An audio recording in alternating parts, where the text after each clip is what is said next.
everyone. This is Tale of Two Dead Girls. I'm your host, Kayla. I'm your host, Kale. And welcome to episode 21. 21? Yeah, it's been a minute since we've posted an episode. With everything going on. We just decided to hold off because we didn't feel it was appropriate to put out something of ours when more serious things are going on in the world that need more attention to. So with that part being said, we do now have a link in our bio where you can find all the resources for, petitions to sign, where you can donate, information, and just all the stuff like that regarding the Black Lives Matter movement. So check that out and go sign some petitions and don't be racist and fuck the police. Yeah.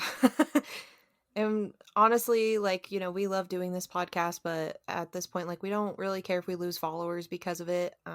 This is basic human rights that we're all fighting for at this point, and we fully support Black Lives Matter. We haven't been too vocal on our page, mostly because we've just been really vocal on our personal profiles. So yeah, we do apologize if we came off wrong with the muted. We just didn't want to be promoting and putting out our own content right now when there's a million other things that people should be paying attention to right now. So yeah, we just wanted to take a short break, but we are back. yeah. We also have other accounts that we run. Like, I know you have your art account that you have, and then I have my art account, and then my personal account. So it was kind of hard to juggle between all of them to post about what's going on and to inform other people. So I kind of just I mainly posted on my personal, and I did my part besides the social media, so educate yourself, and just stay aware and don't be ignorant, and yeah. Yeah, sums it up. All right, so today Kale is going first. So I'm going first, and I'm doing a story about the hikers of the Dyatlov Pass. I wanted to say first off, I will probably have a hard time pronouncing these names. I did research them and I tried to find the correct pronunciations, but they are Russian and German and French, so is it's kind of fucking hard. And also a few episodes back, I did talk about how I was doing a new podcast called the Horror Sphere Podcast. If anybody listened to that, you might have already heard this episode because we actually decided to not do that podcast anymore. My boyfriend and his friend were kind of just we don't really want to do this anymore. So we just decided to cancel it. So if you did listen to it, then I guess you get to listen to it again. But it's a really good story. It's a really good episode. So I didn't want it to go to waste. I mean, we only had 30 listens. So I didn't want it to, I wanted it to get the attention that it deserves. So Here we are. yeah. Have you ever heard of this, Kayla? I don't think so. Okay. Well, basically, it starts off in January of 1959. An experienced hiker, Igor Dyatlov, led a team of 8 other experienced hikers on a journey to reach the peak of Otordin. This was a mountain located in the northern Urals of Soviet Russia. So before Igor left, he told his sports club that he and his team would send them a telegram as soon as they returned. So he said to his sports club, hey, when we get back home, I'll send you a telegram. And they were supposed to arrive back home on February 12th. So after no sign of the hikers by February 20th, a search party was formed. A volunteer group was able to find the campsite, but they were not able to find any of the hikers. So the army and the police investigators were sent in to find the missing team. So on February 26th, the investigators arrived, and the first thing that they looked at was the tent. So the tent was partially covered in snow, and it appeared that the tent had been cut open from the inside. So I don't really know how you determine that, where it's just a piece of fabric, but I'm sure there's ways to figure that out. Yeah, for sure. But they determined that it was cut open from the inside, and several belongings were also found in the campsite, including pairs of shoes. So, first of all, it's kind of weird because it's in the middle of winter, you know. Well, it's not the middle of winter, but it's still winter there, and their shoes are behind. So they're kind of like, what the fuck?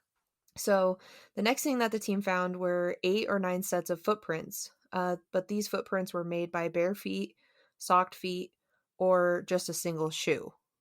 So, they followed the footprints and they led towards a nearby tree line of the woods about a mile away from the campsite. At the edge of the tree line under a large cedar is where the investigators discovered the first 2 bodies and the remains of a small fire.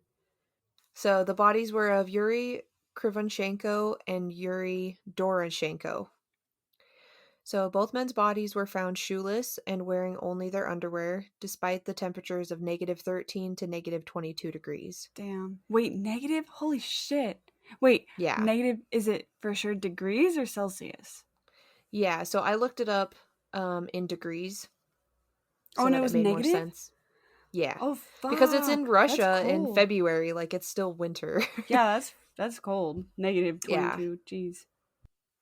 Yeah. So when they found Doroshenko, he was a brownish purple in complexion and had gray foam coming from his right cheek and a gray liquid coming from his mouth. Jeez. Ugh. The 2 men also had cuts and scrapes on their hands, and the tree branches on the cedar above them were broken off, looking as if the men had desperately tried to climb up the tree or maybe seek shelter with the branches. The next 3 bodies that were found were of Igor Dyatlov, Zenaida Kolmogorov, and Rastim Slobodin. So these 3 hikers appeared to be heading back towards the camp, leading away from the cedar. So they were going towards the camp, away from the cedar, so they were found like in front of the other 2 bodies. So they were more clothed than the other 2, but they were still severely underdressed, which kind of suggests that the hikers fled suddenly out of fear with little time to prepare, because it's like, how are you going to leave, calmly without shoes on in the dead of winter? Like, it doesn't make sense. Right. So they also had some injuries. Slobodin had head injuries that were consistent with somebody falling and hitting their head over and over and over. And Kolmogorov had a baton-shaped bruise on her side. So a few months later, in May of 1959, the remaining 4 hikers were discovered buried under the snow in a ravine that was around 75 meters deeper into the woods from the cedar tree where the first 2 hikers were found. So this area is now what known as the Dyatlov Pass. And so Nikolai Thibault Brignoles had significant skull damage. Ludmila Dubinina and Semyon Zolotoryov, yeah, had major chest fractures that were comparable to a high-speed car crash injury. And Semyon was missing her eyes, and Dubinina was missing her tongue, eyes, and part of her lips, as well as facial tissue and a fragment of her skull. The last hiker, Alexander Kolvatov, was found in the same location, but without the same violent injuries. So there were 3 people found here. Wait, let's see. 1, 2, 3, 4. So 4 people were found in this ravine. 3 of them had these crazy fucking scary injuries, and then Alexander did not have the same violent injuries. So that was really weird to the investigators, because it was like, how do 3 of them get injured and this one doesn't? Mm-hmm. So the hikers were determined to have died after the first group because they were wearing missing clothes of the other hikers. So that led investigators to believe that maybe they had taken the clothes off of the others after they died. And although the group was found in a ravine, it was determined that the violent injuries that killed them were actually separate from the injuries that they received when they fell into the ravine and on the rocks. The most mysterious part of this group, and pretty much the one thing that kind of caused a lot of conspiracy theories, was that Kolvatov and Dubinina had traces of radiation as well. What? So, Like if yeah. they got like not like electrocuted, but like if there was like um wait, radiation. What do you get that from? Like devices, right? Like electronics? I think so. I always just think of like Chernobyl, like how the power plant exploded or whatever, and it got Yeah. like everybody radiation poisoning and shit. Mhm. A lot of like a lot of people equate radiation to like aliens and things like that. Um, Oh, bitch. yeah. So, I forgot about that. um, after this, after they were all found, the Soviet government closed the case pretty quickly and gave a very vague cause of death. They basically speculated that the hikers' incompetence or natural disaster caused the deaths. There are multiple conspiracy theories, so I wanted to go over those next. I just picked 5 that I thought were the most believable, or like the ones that caught my eye Wait, like so a there little was bit more. more than 5? Yeah, there's a lot. There's like, hold on, let me see. This website that I used is really great. It's called dyatlovpass.com, and they have like pictures of all of the bodies post-mortem. They have a map, they have case files, they actually have the diary entries from all of the um hikers as well. And they all had like a lot of them had cameras, and it's it's eerie because there's like pictures of them just like hiking and hanging out and camping, and like group pictures of them just like laughing and Wait, being what is it happy called again? together. It's called dyatlovpass.com. So it's dyatlovpass.com. I'm looking at this. Yeah, and there's, let's see, 1, 2, 3, 4, 5, 6, 7, 8, 9, Wow. 10, 11, 12, 13, 14, 15, 16, 17, 18, 19, 20. So there's, on this website, there's 20 theories. Jeez, So yeah, I see that. It's crazy. yeah, it's like, honestly, it's one of the biggest mysteries, I feel like. I've And never heard of this. I don't feel like it's talked about enough. It's fucking insane. That's why I wanted to Jeez. do it. I was like, I need to do this. Yeah. Well, don't let me stop you. No. um but yeah, it's like it's eerie to look at the pictures because like, and like read their diary entries, because they're just like talking about their hike and like the camp, and there's just pictures of them like enjoying their time together, just like being friends. It's just like scary, and then all of a sudden like they're all just dead and nobody really knows like why. Wow, this is fucking weird. Right? So, anyways, I decided to pick 5 of the conspiracies to share because obviously I'm not going to share 20. Right. Um And you said this was in the 50s, right? yeah, 1959. Okay. So yeah, it was 1959. Okay, so the first conspiracy that I wanted to talk about was some people believe that a native tribe known as the Mansi may have ambushed and attacked the hikers, and that the sudden attack caused them to leave their tents in disarray. But this conspiracy didn't hold up because the Mansi people were largely peaceful, and they were also not likely to travel the area. There was barely any wildlife in the area of their campsite. It's actually been said that this area of the mountain was known as Death Mountain because of there being little to no wildlife. Mhm. And then on top of that, the damage that was done to the hikers' bodies, it exceeds blunt force trauma that a human could inflict. That a human And could or couldn't. that a human could inflict. Like, one of the person's injuries were relatable to a high-speed car crash. Like, there's no way that a What the human could have fuck? inflicted the injuries that they had. Wait, this Yeah, is so weird. I know. This is creepy. Is there like a movie like made like based off of this? I saw something on Google that said Dyatlov Pass movie, but I haven't personally watched it. But also, so the other thing that kind of kept the investigators away from the Mansi tribe was that there were no other footprints other than the ones made by the hikers themselves. So there were only 9 sets of footprints. Like, there was no other footprints. So, What if it was a person? What if they like cleaned up all their footprints? I mean, maybe, I don't know. So the second conspiracy was that it was an avalanche that hit the hikers.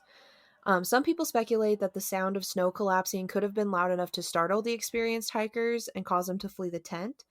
That would cause them to sprint towards the tree line. An avalanche would also have been powerful enough to inflict the injuries that killed the second group of hikers, but the problem with this is that there was no physical evidence of an avalanche, and all of the locals that are familiar with the terrain later said that the way that the mountain is and the slope, it would have made it basically impossible for an avalanche to hit. Mm-hmm. And no avalanche before or after the incident has ever been recorded there. So it's pretty unlikely that it was an avalanche.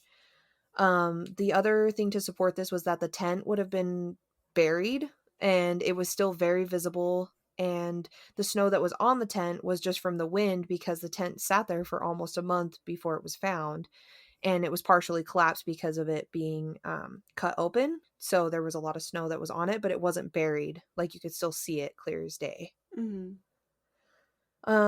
There was also no damage to the trees or the tree line aside from the one cedar where the first two bodies were found. So it's very unlikely that it was an avalanche because there's just no physical evidence for it. Hold on, I'm getting scared. I need to like close my mirror closet doors. Okay. Yeah, I'm getting a little freaked out. This is kind of like really weird and scary. I told you, yeah, it's freaky. That's why I'm like, I don't know if we should post these pictures because we're gonna get haunted. Wait, I'm scared. God, why is my room so big now? I hate it. Okay, Willow, you better protect me. Because I'm a little bitch right now. Okay, I'm ready. Continue. Okay. All right. So the third conspiracy was that the group was startled and then killed by a mink, which is a type of Russian Yeti. Wow, like a Bigfoot.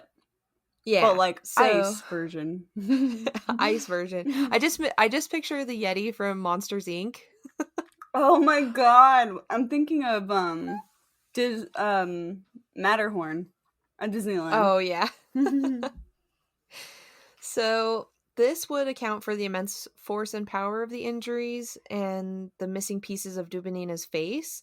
But again, there was no evidence of a Yeti. There were no other tracks spotted. And basically, you know, the government was basically like, yeah, that's not fucking real. So that's not even a valid concern. But yeah. But there was a that the movie was based off of, I think one of the movies was based off of like a Yeti attack. But I'm not sure. And there is a lot more. Oh yeah, it's called The Russian Yeti, The Killer Lives. So they made a documentary about it. And like featured the Dyatlov Pass incident. There's a huge portion of that on the Dyatlov Pass website as well. If you're interested in reading that, but so along with this theory is that the group may have been attacked by aliens, which could possibly explain the radiation and the inhumane trauma. Oh my god, it was aliens. It was fucking aliens. I honestly, okay, there's two theories that I believe, and I'll actually just wait till the end. But okay. So one thing to support the alien theory was that several geologists that were 70 kilometers away, which I don't know how far away that is in miles, I apologize, from the mountains, claim that they saw glowing, pulsating orbs flying in the direction of the area where the bodies were found on the same evening of the tragedy. So there were geologists that were out there 70 kilometers away that claimed that they saw glowing orbs. So Lev Ivanov was a man in charge of the investigation, and he stated in an interview that he did notice the tops of the pine trees were burned. What the fuck? And the Mansi tribe that we mentioned before, they had also drawn pictures of UFOs and orbs. Bitch! Oh my god. Yeah. So, unfortunately, UFOs were not researched further because at the time it was considered pseudoscientific or a religious phenomenon. Lame. Yeah, so at the time they were kind of just like, yeah, we're dismissing that. That's not fucking real. Yeah. Okay, so the fourth conspiracy is an unusual weather event known as infrasound. And this actually kind of intrigued me a little bit when I looked into it, and I like looked into it further because I was like, that is fucking crazy. So this is caused by particular wind patterns that can lead to panic attacks in humans because of the low frequency sound waves. Well, I believe they create in that. yeah, so they basically create what feels like an earthquake inside the body. So infrasounds are too low for humans to hear unless they are extremely loud, and it can be described as helicopter blades going around and around. If it's loud enough, it can also mess with your ears, causing you to feel dizzy or disoriented. This theory was unfortunately never really tested or explored. I couldn't find anything about it.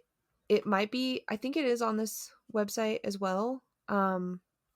But when I was looking into this, I actually found a lot of videos about people that live next to wind turbines, like those giant Mm-hmm. turbines. And people who live near those, they actually have a hard time because of the frequency. Like it actually affects their mental state. So it's actually kind of sad how many people are forced to live by those. Anyways, so the fifth so the fifth and most popular conspiracy is that the group may have been killed by a radioactive weapon or a Soviet missile that may have been being tested. So this theory is partially supported by another hiking group that were camping 31 miles away from the group on the same night, who claimed that they also saw the strange orbs floating in the sky, which could have also supported the alien theory, but the group actually stated to them that it looked like distant explosions. So that it wasn't like floating in the sky, but it was like an explosion cloud. The theory goes that the group heard a loud explosion which caused them to flee the tent in a panic, possibly thinking it was the sound of an avalanche. The first two men fled to the tree line to seek shelter, but ultimately died of hypothermia. The second group, having seen the first group freeze to death, were trying to make it back to the camp before they fell victim to hypothermia too. And the third and final group may have gotten caught in a fresh blast further into the forest and died from their injuries. Oh my gosh. The only thing that keeps this theory from being true is that there really wasn't any evidence of an explosion, kind of the same way as there wasn't any evidence of an avalanche. Mm-hmm. And also the military claims that there were no weapons tested that night. So, Would the I military mean, like tell us though?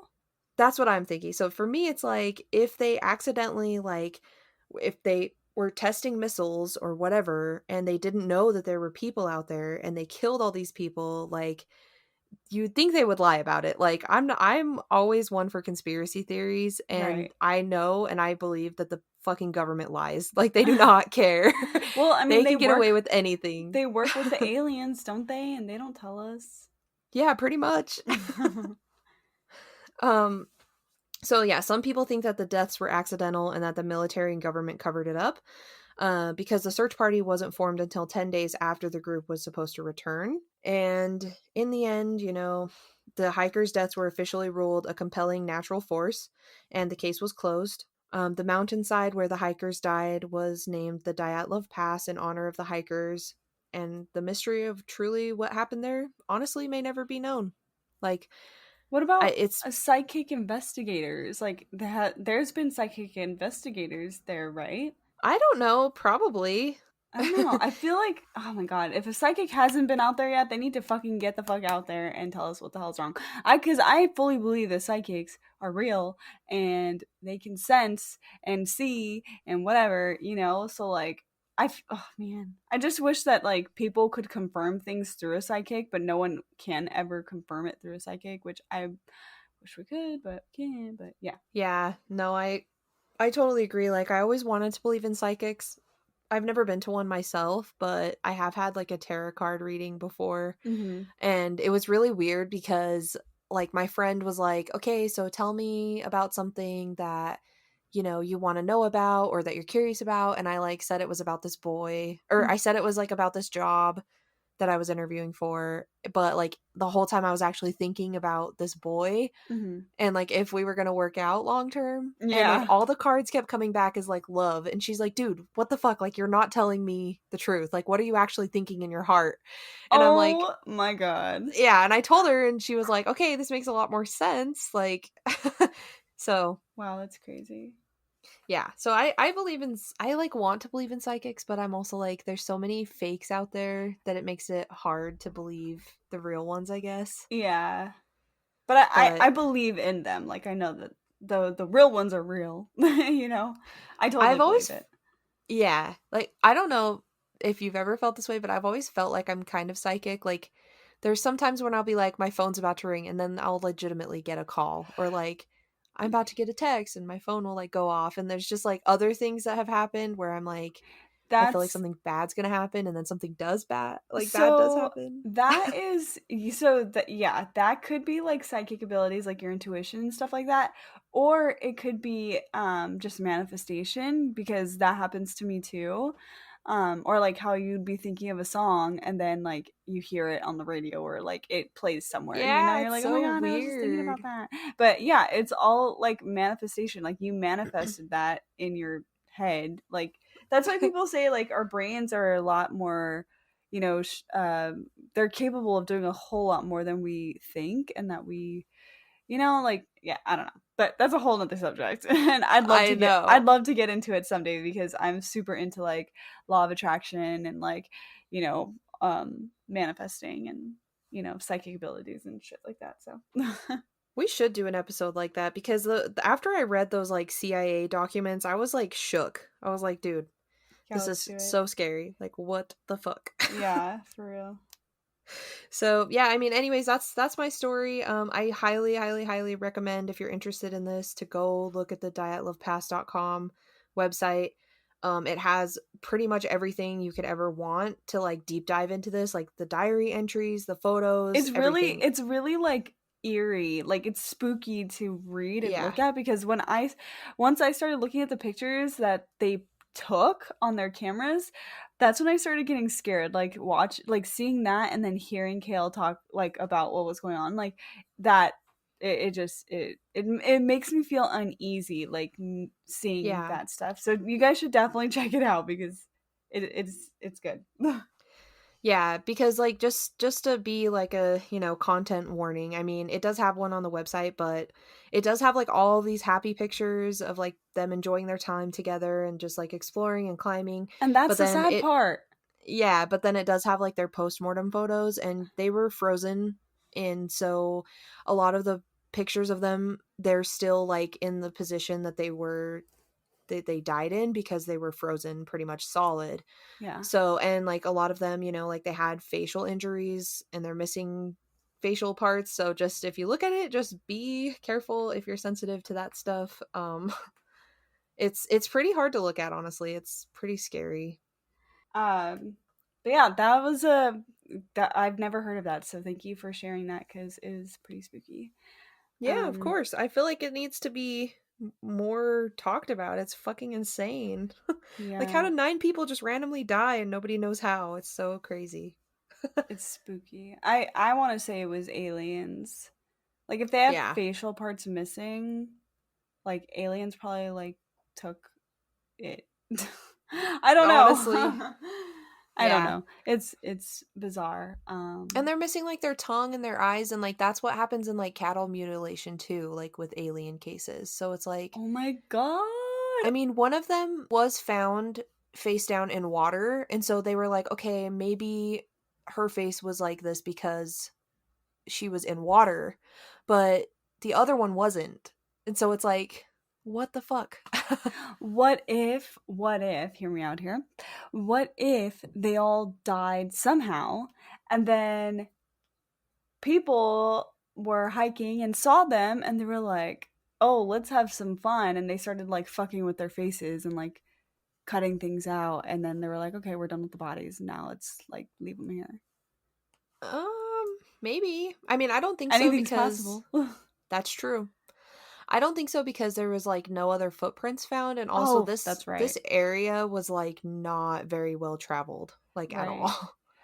Yeah. So Yeah, never mind, I don't forget it. know. Well, anyways, if you guys have any interesting theories or any other information that I missed, feel free to reach out to us. Tell us what you think. It's definitely a crazy story, so we would love to hear what you guys think about it. Okay, well, my story, it's it's kind of more just like history of someone and then like a slight part of the paranormal. But I wanted to share the story of Peg Entwistle. And like the haunting of her. So if you guys, you probably haven't heard of her, and if you have, you must live in LA or at least California. Um, but anyways, before the Hollywood sign, it was actually called the Hollywood Land sign. So it didn't say Hollywood, it said Hollywood Land. And in 1932, a British actress jumped to her death from the top of the H. Ooh, that can ruin a landmark. No, I'm just kidding. Have you heard about it though at all? No, I haven't. Is that her? It's Peg. Oh, So okay. Yeah. The name sounded familiar when you said it, but I don't think I've heard of it, honestly. yeah, I've the first time I've heard about this, I was watching one of those paranormal encounter shows. I don't remember which one. It actually might have been Paranormal Encounters. Was that a name? I can't remember if that was a show name. But Yeah, I think it was. Wasn't that the one with Taps? I thought Taps just did Ghost Hunters. I don't know. I don't know. I don't remember. Maybe. Because I know Ghost Hunters was Taps. Oh, well, I just remember there was one of those shows that was called something else, but their group was called something else. And I was like, why? Why didn't you just name the show after your group? Well, Taps is Ghost Hunters, like the name Ghost Hunters. But yeah, anyway, so Okay. Well, anyway. fun fact though with that, when I went to the Winchester House in San Jose, I I went can't believe you went there, I know first of it all. was fucking amazing. We went on Friday the 13th and we did like a nighttime in the dark tour, and when we were there, Taps was actually there filming for ghost like their ghost hunting thing. So I guess like we were doing all of our tours for the night, and then they were going to continue filming once the tours were done which was like probably midnight. They were there at like midnight, but yeah, that was pretty cool because I was like, oh my god, I used to watch Ghost Hunters when I was like 10 years old and like they were there. But anyways, okay, so yeah, the first time I heard about this, I was watching it and they did like a dramatization of what happened. So Peg Entwistle was born on February 5th of 1908 in Wales, UK. So she is a Walish, or well, whatever it's called, Welsh, She's British. whale-ish. A species of whale. Wait, fun fact with whales, I just heard about this. My friend was just telling me. Did you know that whales blow up after they die? What? Like they explode. Like from gas? Yeah, like they are just like so bloated and they keep bloating and bloating that they like explode. What the fuck? I know. I did not know that. I was just like, I just wait, figured they just what? like wither to the bottom of the ocean and rot away. Like, what? Nope. They explode and they're giant. Whales are huge. So like Yeah. imagine all of their insides just all over the ocean. Like, oh my god. Yeah, it's crazy. Okay, so I don't, yeah. fun fact of the evening. Um, so, anyways, she was a stage and screen actress, appearing in several Broadway productions, but was only a part of one film, and that one was called 13 Women, and that premiered after her death. So she never got to see it, and I do think that that was the only film that she's ever been in. Also, that film didn't get good like criticism after, or whatever it's called. Like it didn't take off. um yeah, just during that time there was parts in the movie that I guess people during that time weren't okay with and didn't agree with, so the movie kind of sucked, like, during that time. So she came to America on the SS Philadelphia in 1916, so she was about 8 years old, and then she settled in New York City with her dad. And then I think her dad was also in like Broadway stuff, and they would go to New York and Chicago and stuff. I think it was Chicago for like Broadway plays and stuff like that. So Yeah. she ended up marrying an actor named Robert Keith in 1927, but then they filed for a divorce in May of 1929. So that was very short lived. But some of the Broadways she's been in were The Wild Duck, The Man from Toronto, The Uninvited Guest, Sherlock Holmes, The Strange Case of Miss Faulkner and Tommy, which was her longest running play that ran for 232 performances and became the play that she was most remembered for. Oh, wow. Yeah, her last Broadway performance was it was called Alice Sit by the Fire in early 1932. The show ended up being canceled, and Peg plus the other actors were given only a week's salary and not the percentage of the box office gross that was promised before the show opened. So they got fucked, which Yeah. is messed up. And so in May of 1932, during the height of the Great Depression, um, Peg was in LA performing in a play called The Mad Hopes that ran from May 23rd to June 4th at the Belasco Theater. And side note, it was pretty neat reading about this because I've been to the Belasco a few times, and now to like know that I was in the same place as Peg Entwistle is just like so. It's like so crazy. It's weird, and after the Mad Hope's close, she won her first and only credited film role, which was 13 Women. And then in that movie, she played a small supporting role. And then the movie premiered at the Roxy Theater in New York City on October 14th, 1932, and then was released in Los Angeles on November 11th, 1932. So in 1923, that's when the Hollywoodland sign was created. And it was studded with 4,000 light bulbs and would flash in three segments. It would be Holly, Wood, and then Land. That's a lot of light bulbs. Yeah, that is a lot of light bulbs. But yeah, so it was Holly, Wood, and Land that would like light up. And then I think in 1949 is when they dropped the Land part of Hollywood Land. That makes sense. I feel like it's too much. Yeah, Hollywood yeah. land. Yeah. So by 1932, the silent film era had ended. The audio system was in its prime, and Peg came to Hollywood looking to become a star, just like I feel like a lot of people were doing during those days, and people still do today. Yeah. So she moved into her uncle Charles, his home on Beechwood Drive, which, if you didn't know, that's super close to the sign. Like, if you're trying to go to the Hollywood sign, you would go up Beechwood Drive, and then it's like a hill neighborhood area that's like super narrow. At least that's what I remember.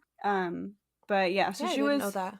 yeah, she was hoping to pursue a film career instead of just Broadway plays, but struggled to stand out and find roles. It was said that before her death, she had auditioned for a film role and got bad criticism, and then she took it really hard and decided to end her life.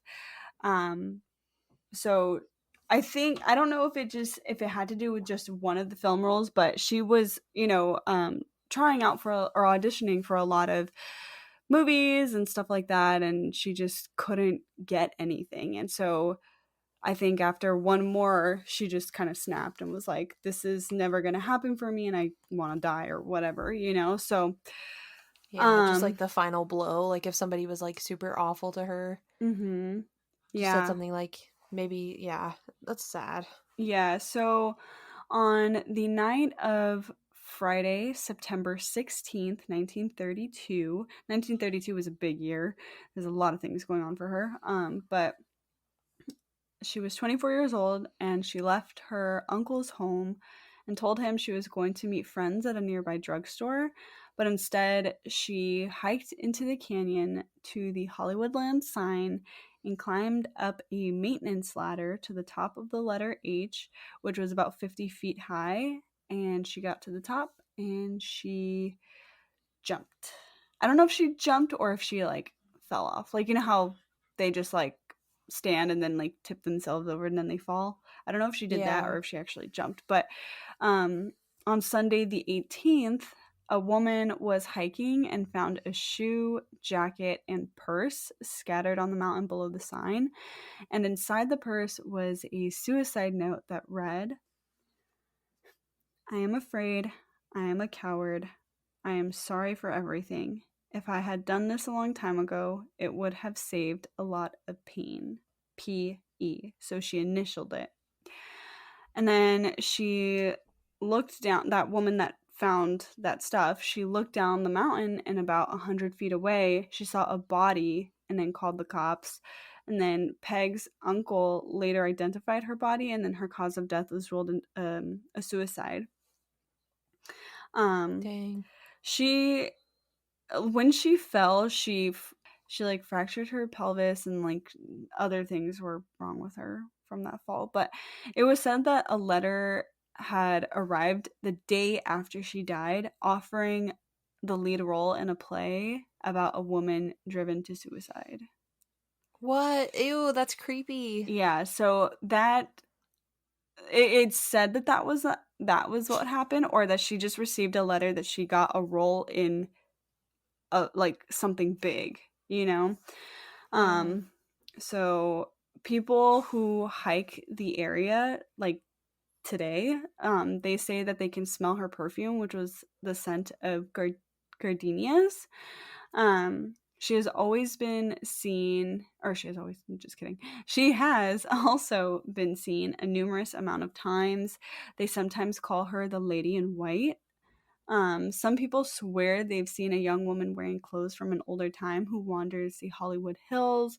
Until this day, there's still reported sightings of Peg or a woman in white.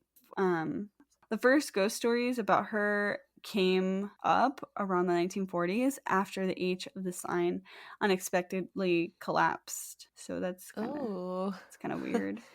that is weird. In the 90s, a young couple were hiking Griffith Park and reported being petrified by an encounter with a, quote, a disoriented blonde woman who quickly vanished. One security guard said he saw a white mist, and he says if you go on a certain trail between midnight and some other time in the night, that you'll see her, and people claim to see her all the time.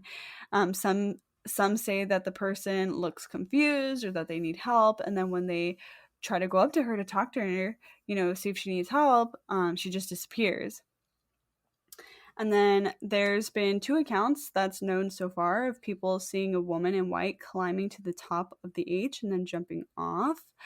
So it seems like it might be like a residual haunting, like if multiple people have seen that happen, because that's Yeah. like, what happens in residual hauntings. So, what if she didn't kill herself? Oh my god, And what that's do you why mean? her spirit like is still around because she's like waiting for somebody to figure out that it wasn't her. Because when you said she initialed the note, I was like, that's weird to me because she's not famous, but she kind of was. So people would have known her signature. You're right. I don't know, So maybe. that's kind of what freaks me out. I never thought of that. Yeah. I don't know. Dog. It's a weird theory. Don't. Sorry, my mind just kind of runs. No, you're okay. We know. Don't do that. I think That's kind Lola's of why gonna I'm bark thinking at like something. maybe people see her ghost frantically running around, like, because why would she be frantically running around if she committed suicide? Because maybe she just didn't cross over. Yeah, that's true. Maybe she It just could didn't be cross that. over. Yeah. I don't know. I never thought of that. Wow. But Plus, it's anyways. sad because. Oh yeah, Oh sorry. I no, was go just gonna ahead. say it's sad because like if she jumped off and she like didn't die immediately and she just died because she couldn't like get back up and walk away where she was like her pelvis was broken and stuff. So like maybe she regretted it after and that's why she's like not at rest because she realized what she had done after and was just like left to die. That's really sad. I don't know if she died on impact or she actually died just because she was suffering from her injuries or something. Yeah, Shit, I don't know. yeah. I should have looked more into that. No, it's okay.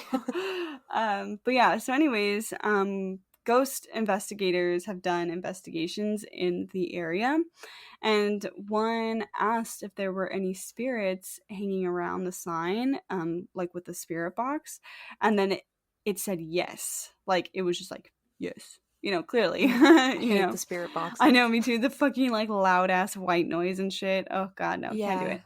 But they also caught what seems to be like an arm or something with a full spectrum camera and couldn't be seen with any other device that they had running at the same time. So it was weird. Like, it was on Ghost Adventures that I was watching it on, and like they took different frames, and they were using different, oh, they were using like a thermo camera, I think it was, and then a full spectrum camera, or I don't remember if that's the same thing. I don't know. I forget.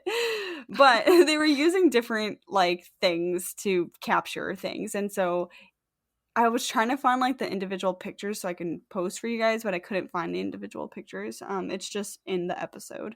But yeah, like in one frame you don't see it, in the second frame you kind of see, in the third frame you see like an arm or something right behind the H, and then in another camera that was also in the same position but like in a different spot, it wasn't there. So it's like really weird.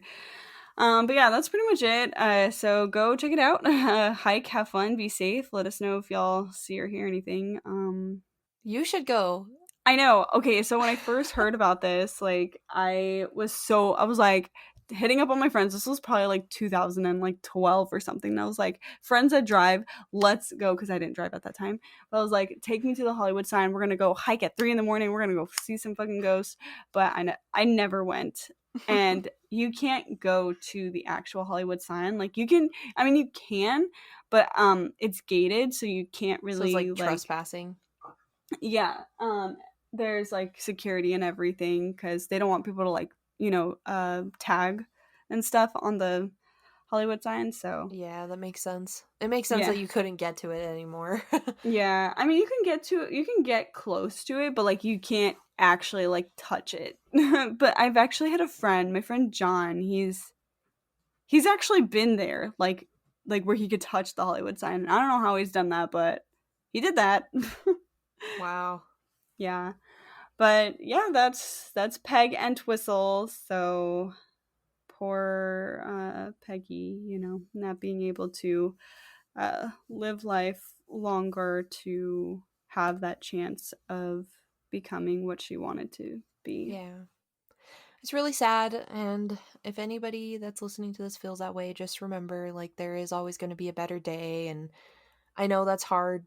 Like I've been there before myself, but there's always going to be a better day that you have to look Mm-hmm. forward to. So Yep. if you need help, we're here. It's really sad when something like that happens, and then her big break could have been right around the corner, and she was Mm-hmm. beautiful. Like I looked her up and everything. Like she was beautiful. Yeah. Also, the suicide hotline, you can actually text it too. Yeah. We'll add the phone number and all of that to that. But yeah, if you don't feel like physically talking to someone, that, I mean, you can always give them a call too. But if you don't feel like physically talking to someone, you can text them, and that's really nice. Or you can DM us, email us, whatever. We always respond to our listeners, because we don't get a lot of messages, so message Yeah. us. I like that you can text it because there's just like sometimes it's so much easier to explain how you're feeling over text. Sometimes. Well, for Yeah, me. I'm For like me, sometimes. for me it is. Like when I'm upset, like I'd much rather text somebody than talk to them because I just feel like if I'm like if I'm in therapy and my therapist is talking to me about something I'm really upset about, I like can't talk because I'm crying so much. Oh, right, that makes sense. Yeah. Yeah. So I'm just like, well, like yeah. So we're here for you guys. We hope that you enjoyed this episode. I mean, a really creepy, freaky mystery and then Yeah. a sad story. I mean, they're all Yes. sad. They're all sad. Yeah, so if you go to the Hollywood sign, let me know. Let us know what your theories are about the what was it called? What? Divil Dyatlov pass. Yeah, there you go. That.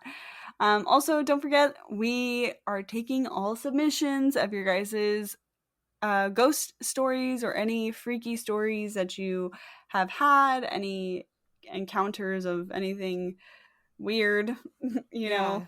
Haunted Um, places that you visited or lived at. Tell yeah, us. or any suggestions you have for us. We love suggestions too. Don't forget, our email is taleoftwodeadgirls@gmail.com. And then also don't forget that we are going to be having the links for everything having to do with Black Lives Matter and all of that stuff in our bio. So go check that out. Sign petitions, donate if you can. If you can't, it's fine. Petitions are free to sign. So do Yeah. something, you know? And there's also a YouTube playlist that you can search for and let it play in the background, and the ads donate to the movement too.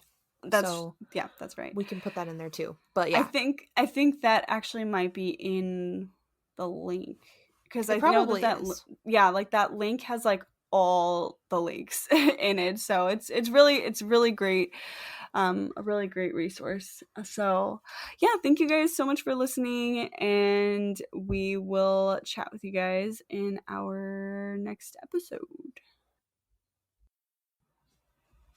and we'll We'll meet meet you you 6 6 feet feet under. under.